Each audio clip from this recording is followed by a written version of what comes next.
እግዚአብሔርን እሰማለሁ በሉ። እግዚአብሔርን እሰማለሁ ስን እግዚአብሔር ሩቅ እንዳይመስለን አባቴን እሰማለሁ በሉ። እስቲ እግዚአብሔር ንግግር ለኔና ለእናንተ ሕይወትን ያመጣል።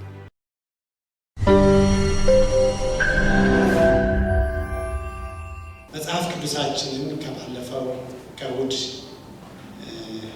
የቀጠለውን የሚያዝ ሐሳብ እናያለን። እግዚአብሔርን ስለመስማት እየተነጋገርን ነው። በምሳሌ መጽሐፍ ምዕራፍ 3 ከቁጥር 1 ጀምሮ እያየንበት ያለው ርዕስ ለሁለንተናዊ ፈውስ፣ ሁለንተናዊ ወይም ጤንነት እግዚአብሔርን መስማት። እስቲ እግዚአብሔርን እሰማለሁ በሉ። እግዚአብሔርን እሰማለሁ ስን እግዚአብሔር ሩቅ እንዳይመስለን አባቴን እሰማለሁ በሉ። እስቲ እግዚአብሔርን ስንሰማ በእግዚአብሔር ድምፅ ውስጥ ወይም ደግሞ በእግዚአብሔር ቃል ውስጥ ለኔና ለእናንተ እግዚአብሔር ሕይወትን አዘጋጅቷል። ለዚህ ነው ኢየሱስ ሲናገር እኔ የምነግራችሁ ቃል መንፈስና ሕይወት ነው። ስለዚህ በእግዚአብሔር ቃል ውስጥ የእግዚአብሔር ሕይወት አለ። በእግዚአብሔር ቃል ውስጥ የእግዚአብሔር መንፈስ አለ። እኔና እናንተ ቃሉን ወይም መንፈሱን ስንካፈል በዛ ውስጥ ሕይወትን እንካፈላለን። ሕይወት ለሌለው ነገር ሕይወትን የሚሰጥ የእግዚአብሔር ቃል ነው። የሌለውን ነገር ወደ መኖር የሚያመጣ የእግዚአብሔር ቃል ነው። ዛሬ ለኔና ለእናንተ አማራጭ የሌለው ለመንፈሳዊያን ሰዎች ሕይወት የሚዘራው የእግዚአብሔር ቃል ስለሆነ የእግዚአብሔርን ቃል ደግሞ በእግረ መንገድ ወይም ደግሞ በስማ በለው ሳይሆን ከእርሱ ስንሰማ በትክክል ስናዳምጥ በልባችን ውስጥ እግዚአብሔር ሲናገር የእግዚአብሔር ንግግር ለኔና ለእናንተ ሕይወትን ያመጣል። በእግዚአብሔር ድምፅ ውስጥ የእግዚአብሔር ሕይወት ይለቀቃል። የእግዚአብሔር ቃል ሕያው ነው፣ ደግሞ ምን የሚያደርግ ነው? የሚሰራ ነው። ዛሬ እኔና እናንተ ለእግዚአብሔር ቃል ራሳችንን ከሰጠን የእግዚአብሔር ቃል ሕያው ነው፣ የእግዚአብሔር ቃል የሚሰራ ነው። ግሩሜ እዚህ ቦታ ላይ ሊዘምር ሲል የነገረን ነገር ምን ያህላችን እንዳስተዋል ነው ባላቅም እግዚአብሔር በተረባበሸ ነገር ውስጥ አሁን እግዚአብሔር የሚሰማ አይመስልም። ሃይማኖት ደግሞ ሲናገር በቃ አይደል የመልአክ ዝማሬ፣ የመልአክ ድምፅ ራሳችን ራሱ ልክ እንደ መልአክ ይቀበለናል። መላእክቶችን ጸጥ አሰኝቶ የኔና የናንተን ድምፅ መስማት ይፈልጋል እግዚአብሔር። እንዳለው በተዘበራረቀ ነገር ውስጥ እንኳን ቢሆን የእግዚአብሔር ጆሮ ወይም የእግዚአብሔር አቴንሽን ለልጆቹ ነው። ይህ ደግሞ መጽሐፍ ቅዱሳችን ይደግፈናል። የእግዚአብሔር ጆሮቹ ወደ ጻድቃን፣ አይኖቹ ወደ ጻድቃን ናቸው፣ ጆሮቹም ለጩኸታቸው የተከፈቱ ናቸው። ስለዚህ የእግዚአብሔር አቴንሽን እግዚአብሔር ከመላእክትም ይልቅ ወይም ደግሞ ካለው ሲቹዌሽን ሁሉም ነገር ያወራል አይደል? እግዚአብሔር የሚሰማው ያንቺን ድምፅ ነው። ደስ አይልም? እግዚአብሔር አቴንሽን የሰጠው ለዚህ ጉባኤ ነው። ምናልባት የዓለም መንግስታት ሊሰበሰቡ ይችላሉ፣ ብዙ ስብሰባዎች አሉ። የእግዚአብሔርን አቴንሽን ግን የሚስብ የእግዚአብሔር አይኖች ወደ ጻድቃን ናቸው። ጆሮቹስ የኔና የናንተን ዝማሬ፣ የኔና የናንተን ጩኸት፣ የኔና የናንተን ድምፅ፣ የኔና የናንተን ምስጋና ለመስማት የተከፈቱ ናቸው። እስቲ የእግዚአብሔር አይኖች በኔ ላይ ናቸው በሉ። የእግዚአብሔር አይን በማ ላይ ነው? የእውነት እኮ እነዚህ ነገሮች በልባችን ሲገቡን በጣም ቀላል ነው ሁሉ ነገር። እዚህ ቦታ ላይ ቅድም ጉርሜ እየተናገረ ነበር። ምናልባት የሆነ ነገር አስቀምጣችሁ ሊሆን ይችላል፣ የምታልፉበት ነገር ሊኖር ይችላል። ግን አንድ ነገር እርግጠኛ ነን፣ የእግዚአብሔር አይኖች በእኔ ላይ ናቸው። የእግዚአብሔር ጆሮ ለእኔ የተከፈተ ናቸው። ስለዚህ የእግዚአብሔር የተከፈተ ጆሮ ወይም የእግዚአብሔር አቴንሽን ደግሞ ሲናገሩ የእግዚአብሔር ሰዎች ምን ይላሉ? ስለ አቴንሽን አንዲቫይድድ የሆነ ያልተከፋፈለ በትኩረት የሚሰማው እኔን ነው። እግዚአብሔር በትኩረት የሚሰማው አንተን ነው። እግዚአብሔር በትኩረት እኛን ይሰማናል። ያልተከፋፈለ ማለት እግዚአብሔርን ዲስትራክት የሚያደርገው ነገር የለም። የኔና እናንተ የምናልፍበት ሲቹዌሽን ወይም ሁኔታ እግዚአብሔርን አይረብሸውም። አሁን እግዚአብሔርን ያልከሰማን እኔ ደግሞ ልቀየረውና እኛስ ምን ያህል እየሰማነው ነው? እግዚአብሔርም የሚፈልገው ባልተከፋፈለ እሱ እንደዚህ ከሰማን አይደል? ባልተከፋፈለ አቴንሽን ምንም ነገር ሊሰርቀው በማይችል አቴንሽን ወይም ትኩረት እግዚአብሔርን እንሰማዋለን ወይ? እሱን በሰማነው ቁጥር ህይወት ይበዛልናል። ግን እግዚአብሔርን እኛ እሱ እንደሚሰማን እኛ አልሰማነው።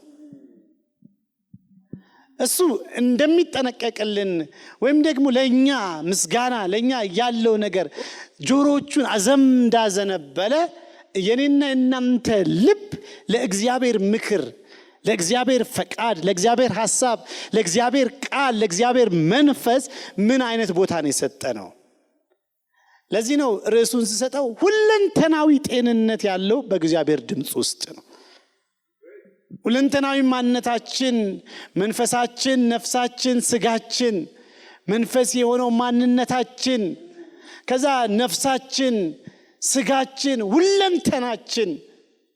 ለዚህ ነው መጽሐፍ ቅዱሳችን ሲናገር ወይም ደግሞ በሕግጋት ላይ የመጀመሪያው ትእዛዝ የመጀመሪያው ሥርዓት ጌታ አምላክን በፍጹም ልብህ በፍጹም ማለት ባልተከፋፈለ ነገር ምንም ነገር ሊሰርቀው በማይችል ምንም በማይወስደው በፍጹም ሐሳብ እሱ ባልተከፋፈለ ማንነት እንደሚሰማን አንተም ደግሞ እንደዛ በፍጹም ሐሳብ በፍጹም ኃይል ባለ ነገር ሁሉ እሱን ውደድ፣ እሱን ደግሞ አምልክ።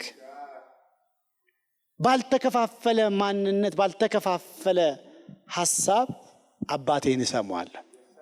እሱን ስሰማው ፈውስ አለ። ለየትኛው? ለስጋውም ፈውስ አለ። ለየትኛው? ለነፍሳችንም ፈውስ አለ። ለመንፈሳችንም ፈውስ አለ። ከዛ የተነሳውበትን ክፍል ምዕራፍ 3 ምሳሌ ቁጥር 1 ልጄ ሆይ ትምህርቴን አትርሳ። በቃ ትምህርቴን አትርሳ፣ ትእዛዛቴንም በልብ ጠብቅ። ቀኖችን ይጨምሩልሃል፣ ዓመታቶችን ያረዝሙልሃል፣ ሕይወትና ሀብት ሰላምን ያበዛልሃል። ግን አንድ ነገር እንዳታጓድል፣ ትምህርቴን እንዳትረሳ። ባልተከፋፈለ ሐሳብ እንደሰማው ምንም ነገር ያንተን ወይም ደግሞ የኔን እግዚአብሔር ሲሰማን ሲያየን ሁል ጊዜ አይኖቹ በኔ ላይ ናቸው። አንድ ቀን እግዚአብሔር እንዲህ ብሎ አያውቅም።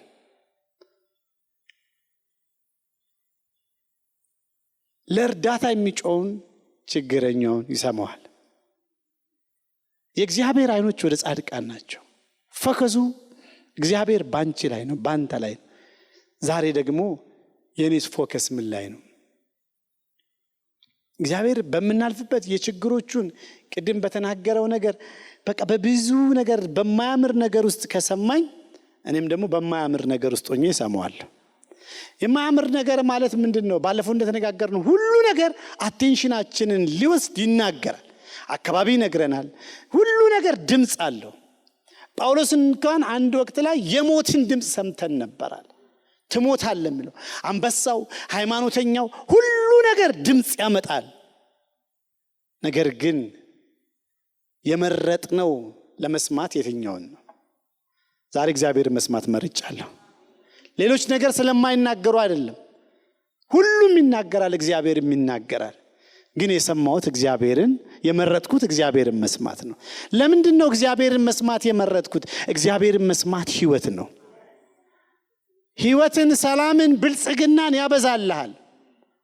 ሁሉ ነገር መብዛት ያለው ከእግዚአብሔር የሆነውን ህይወት፣ ከእግዚአብሔር የሆነውን ሰላም፣ ከእግዚአብሔር የሆነውን ብልጽግና የሚበዛው በእግዚአብሔር ድምጽ ውስጥ፣ በእግዚአብሔር ትምህርት ውስጥ ነው። ዛሬ እዚህ ያላችሁ ሁላችንም እግዚአብሔርን ለመስማት መጥተናል አይደል? ለመስማት የመጣ እግዚአብሔርን መስማታችን የምናቀው እሱን የሚሰማ ከመከራ ስጋት ያርፋል። እሱን የሚሰማ በእረፍት ይኖራል። እሱን የሚሰማ በምርኮ ውስጥ ይኖራል።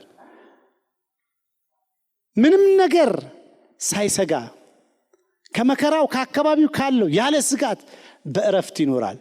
ግን እረፍት የሚሰጠው እሱን መስማት ነው። እሱን መስማት ወደ ህይወት ያመራል።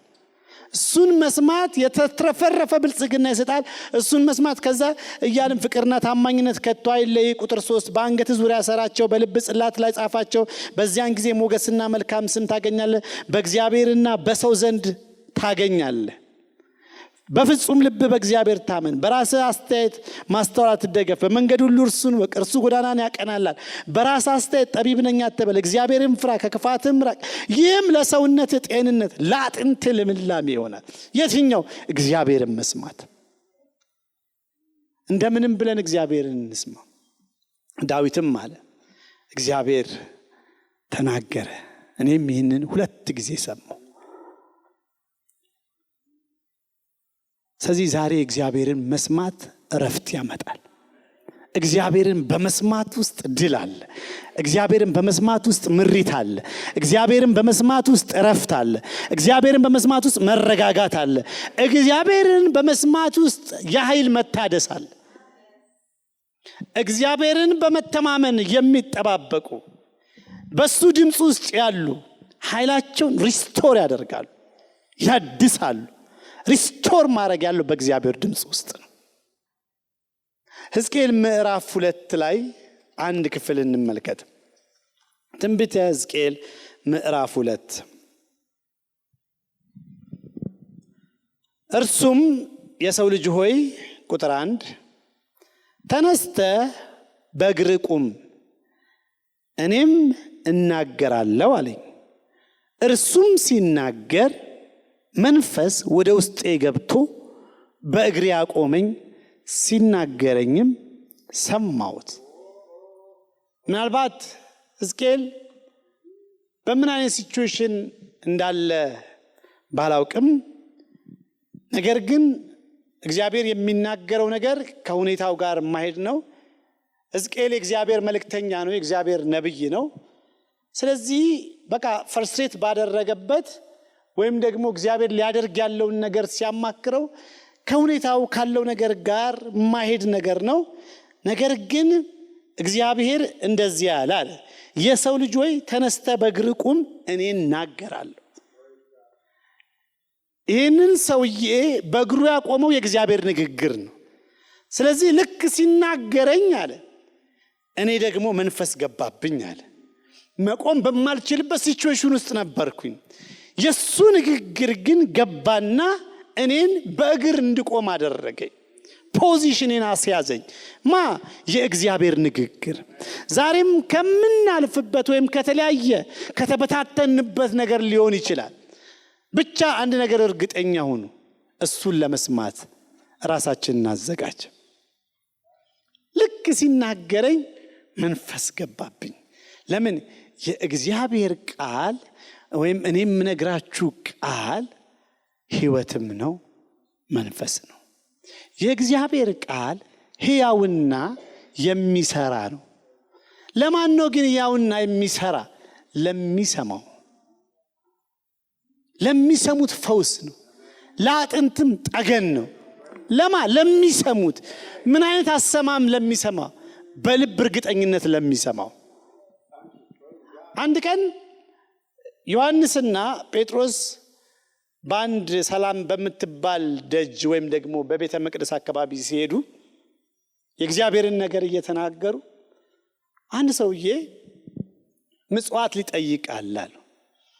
እነሱ ግን ወደሱ ቀረቡና አንድ ነገር አድርጋ ትኩር ብለው ወደኛ ተመለከታሉ። ባልተከፋፈለ አቴንሽን ወደኛ ተመለከታሉት። አሁን ለምን የሚነግሩት ነገር አለ፣ ግን በትኩረት ተመለከታሉት። ትኩር ብሎም ሲመለከት ብርና ወርቅ የለንም፣ ነገር ግን የሚያስፈልግህን ነገር እንሰጣለን በናዝሬቱ በኢየሱስ ስም። ይሁን። ሰውየው ሰምቶ ለዚህ ቃል ሪስፖንድ አደረገ። ተነስ ለሚለው ቃል ምናልባት ረጅም ዘመን ተነስ ተብሎ ሊሆን ይችላል፣ ግን ይሄኛው ተነስ መንፈስ ያለበት ተነስ ነው። ልክ እንደ ሕዝቅኤል ይመስለኛል ይህን ቃል ሲናገር መንፈስ ገባብኝ እንዳለው ቃሉ መንፈስ አለው ማለት በእግሩ ሄዶ ማያውቀውን ሰውዬ የሚያንቀሳቅስ ኃይል አለው። እሱ ብቻ አይደለም ምነግራችሁ፣ አልዓዛር የሚባለው ያ ሰው ከሞተ 4 ቀን የሆነው በስጋው መበስበስን የጀመረ ሰው ነገር ግን ለድምፁ ሬዲ ነበር። ኢየሱስ ምን አለ? አልዓዛር ሆይ በታላቅ ድምፅ ውጣ። አያችሁ፣ ይሄ ቃል የሞተውን ማስነሳት ይችላል። ሁሉ ጊዜ ፓስተር እንደሚናገረው በሞት እንኳን ቃሉን ለመስማት ሆኜ ነው የምሞተው። ለምን ተነስ ሲባል ለመነሳት ማለት ነው። ሬዲ ሁኑን እንጂ የእግዚአብሔር ቃል ሕይወት አለበት። የእግዚአብሔር ቃል አጥንትን ያለመልማል። የእግዚአብሔር ቃል ለስጋ ፈውስ ነው፣ ለነፍሳችን እርካታ ነው። ስለዚህ ባለፈው እሁድ እያየን ነበር። ኢየሱስም በእርሱ ላመኑት ደቀ መዛሙርት እንዲህ አለ፣ በትምህርቴ ጸንታችሁ ብትኖሩ፣ ልጄ ሆይ ትምህርቴን አትርሳ። በድምፄ ውስጥ መኖር ደግሞ የአንድ ቀን አይደለም ማለት የሁል ጊዜ ነው፣ የየዕለት ተግባር ነው። ስለዚህ ስትኖሩ በቤት ውስጥ እንዳትኖሩ፣ በቤት ኪራይ በገዛችሁት ቤት ውስጥ ወይም ደግሞ በምትነዱት መኪና ባላችሁ ኑሮ እንዳትኖሩ። ኑሮ ካስፈለገ የሚመች ቦታ ልስጣችሁ፣ በትምህርቴ ጸንታችሁ ኑሩ። በዛ ውስጥ ስትኖሩ በእውነትን ታውቃላችሁ። የኔ ቃል እውነት ነው። ዮሐንስ ምዕራፍ 17 በእውነት ቀድሳቸው ቃል ምንድነውና እውነት ነውና። ስለዚህ ይህ የምነግራችሁ ቃል ሕይወት ያለበት ነፃ የሚያወጣው እውነትን ማወቃችሁ ነው። እውነት ደግሞ ለእናንተ ያለኝ ሐሳብ ነው። እንደዚህ አይደለም የሚለው ለእናንተ ማስባትን ሐሳብ ያቺ እውነት ናት። እኔ ያውቃለሁ ፍጻሜና ተስፋ ሰጣችሁ ዘንድ የሰላም እናንተን የሚጠቅም እናንተን የሚያሻግር ነው እንጂ የሚጎዳ አይደለም። ፕሬዝ ጋድ። ዛሬ ምክሩን እሰማለሁ በሉ። ምክሩን እንሰማለን። አሜን። በቃ ከሞትንም ለመስማት ተዘጋጅተን እንሞት። ለሙታን ሕይወትን የሚሰጥ የሌለውን እንዳለ አድርጎ የሚጠራ አንድ ሰው ይህንን ቃል ምሳሌያዊ ንግግር ሲናገር በጣም የባረከኝ ብዙ ጊዜም የምናገረውን ልንገራችሁ።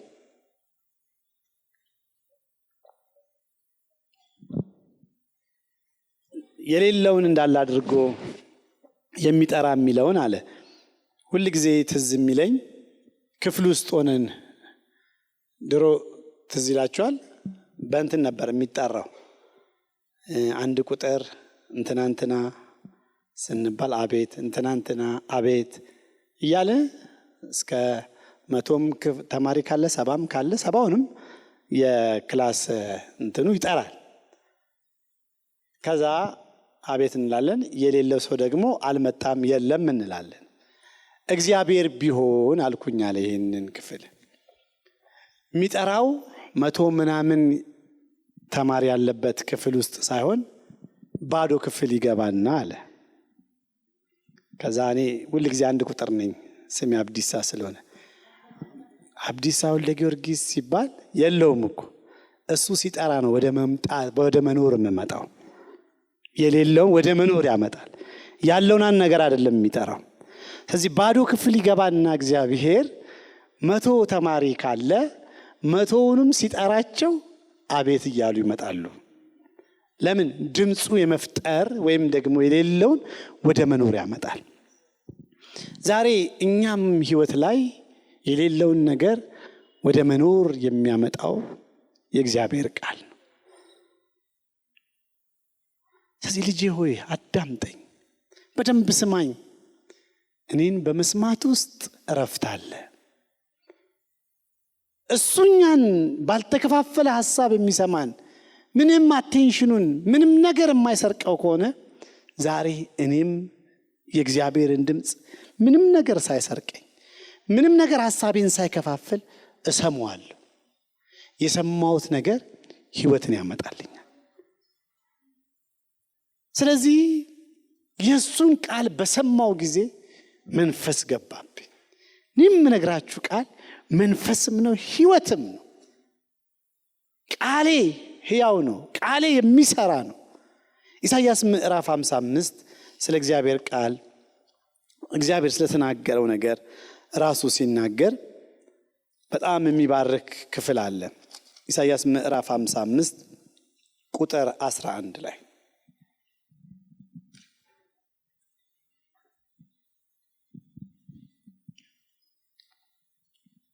እንደዚህ ይላል፣ ከአፌ የሚወጣውም ቃሌ በከንቱ ወደኔ አይመለስም። እንደሱ ብቻ አይደለም የሚለው፣ ነገር ግን የምሻውን ያከናውናል፣ የተላከበትንም ዓላማ ይፈጽማል። ከአፌ የሚወጣው ቃሌ ከአፌ የሚወጣው ቃሌ ምን ያደርጋል? የምሻውን የእግዚአብሔር ፈቃድ በእኔ ላይ ይሁን ብለን ጸልየናል አይደል? የእግዚአብሔር ፈቃድ የእግዚአብሔር ቃል ነው። የእግዚአብሔር ቃል የእግዚአብሔር ፈቃድ ነው። ፈቃዱን የምናገኘው በቃል ውስጥ ነው። ግን ለመስማት ሬዲ ነን ወይ? ልክ ከአፌ የሚወጣው ቃሌ እኔ የምሻውን ነገር ያከናውናል፣ በከንቱ ወደ እኔ አይመለስም። ከዚህ ቃል የተነሳ ቁጥር 12 በደስታ ትወጣላችሁ፣ በሰላምም ትሸኛላችሁ። ተራሮች፣ ኮረብቶች በፊታችሁ በእልልታ ይዘምራሉ፣ የሜዳ ዛፎች ሁሉ ያጨበጭባሉ። በእሾክ ፋንታ የጥድ ዛፍ፣ በኩርንችት ፋንታ በርነሰት ይበቅላል። ይህም የእግዚአብሔር መታሰቢያ ሊጠፋ የማይችል የዘላለም ምልክት ይሆናል። ከአፌ የሚወጣው ቃሌ በደስታ ያዘልላችኋል። ግን በደስታ ለመዝለል ዝም ብሎ በደስታ በስሜት ሳይሆን ቃሉ ራሱ ይገባና ሕያው ነው አለ። ሊያውም ከላይ ሲናገር ከሰማይ ዝናብ ወርዶ ምድርን በማራስ እንድታበቅልና እንድታፈራ ለዘሪው ዘር ለበላተኛውም እንጀራ እንድትሰጥ ሳያደርግ ወደ ላይ እንደማይመለስ ሁሉ አይደል? ብዙ ጊዜ አሁን ዝናብ ይህን ቤት ማረስረስ አይችልም አይደል? ለምን? ስላልዘነበ እኮ አይደለም፣ ጣራ ስላለው ነው። ብዙ ጊዜ እኛ በጣራ ውስጥ ነው፣ የራሳችን የሐሳብ ጣሪያዎች አሉ። ዝናቡ ስላልዘነበ ሳይሆን ዝናቡ መሬት ፈልጎ ነው የሚመጣው። ኢየሱስ ደግሞ ሲናገር ዘሪው የእግዚአብሔር ቃል ነው አለ። ይሄ ቦታ ራሱ መሬቱስ የሰው ልብ ነው አለ። ስለዚህ አሁን ከአፌ የሚወጣው ቃሌ በከንቱ ወደ እኔ አይመለስም፣ ብቻ አንድ ነገር ያድርግ አለ፣ ጣራው ይነሳ። ብዙ ጊዜ የእግዚአብሔር ቃል ዘር የሆነው ወደ ልባችን ወደ መሬቱ እንዳይገባ የሚያደርግ የራሳችን ዣንጥላል።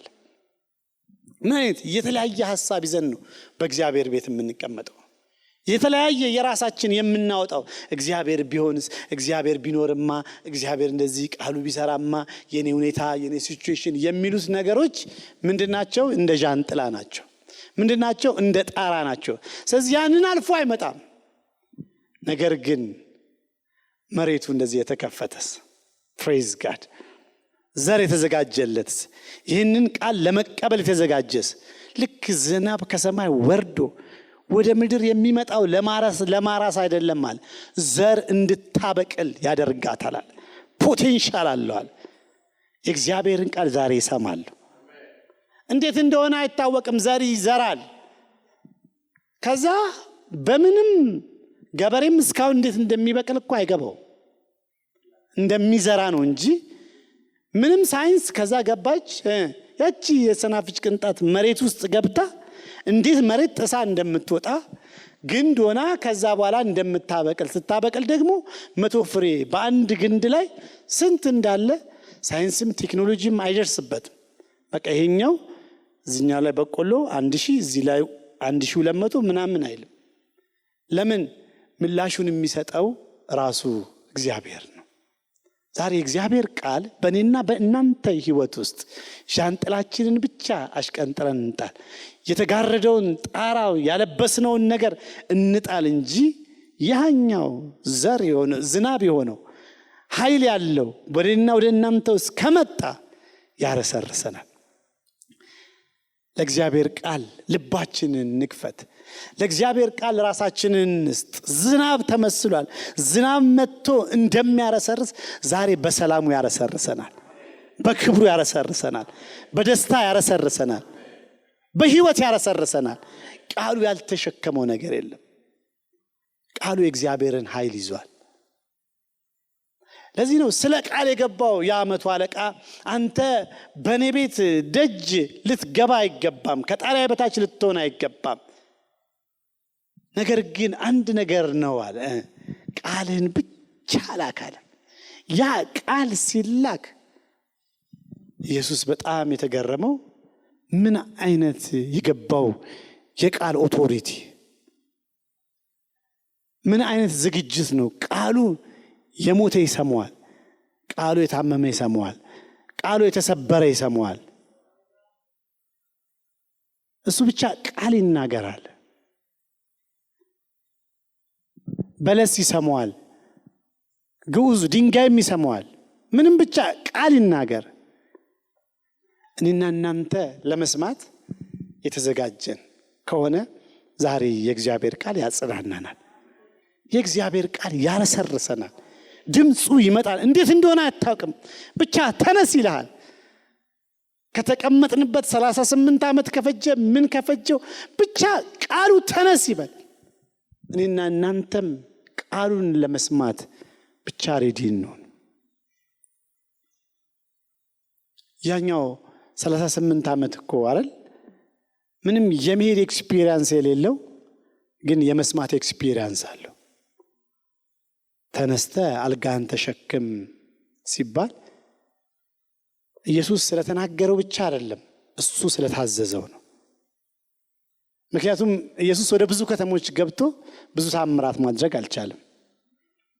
ወደዛ ሰውዬ ግን ሲገባ ሰውየው ሰማው ትንሽ ሪዘርቬሽን ነበረው። እኔኮ እንደዚህ ነው ሲል ቃሉ እየመጣ ሲለው አሁን መዳን ትፈልጋለህ ወይ ያለ ሪዝን የሚፈውስ ቃል አለ። ከዛ አዎ በቃ ሲል ተነሳለው።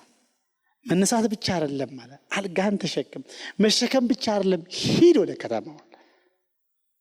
ለዚህ ቃል ግን የሚታዘዝ ማንነት፣ ይሄን ቃል ግን የሚሰማ ማንነት ያስፈልገን። በልባችን ለበቃ ልባችንን ከፍተን ድምጹን ለመስማት ሬዲ ሆነን ድምጹን ለመስማት ተዘጋጅተን ብቻ በፊት ለፊቱ ነው። ዛሬ የእግዚአብሔር ድምጽ ሽባውን በእግሩ ያስኬዳል፣ ማየት የማይችለው እንዲያይ ያደርገዋል። ኢየሱስ መጣና ምንድነው የምትፈልገው? ምን አደርግልህ ትወዳለህ ሲለው አይ ዘንድ አለው። እይ እስከሚለው ሰውየው ሬዲ ነው። ምን ለማድረግ? ለማየት። አያችሁ የእግዚአብሔርን ቃል መስማት ማለት ምን እንደሆነ። ያለኝ ነገር በእኔ ህይወት ላይ አይን ከሌለኝ አይን እንደሚሰጠኝ አምኜ መስማት። እግር መሄድ የማልችለውን ሰውዬ ብቻ እሱ ሂድ ይበለኝ። እኔ ቃሉ ጉልበት አለው፣ ምን የማራመድ ጉልበት አለው። እኔ ግን ለመራመድ ተዘጋጅቻለሁ ወይ?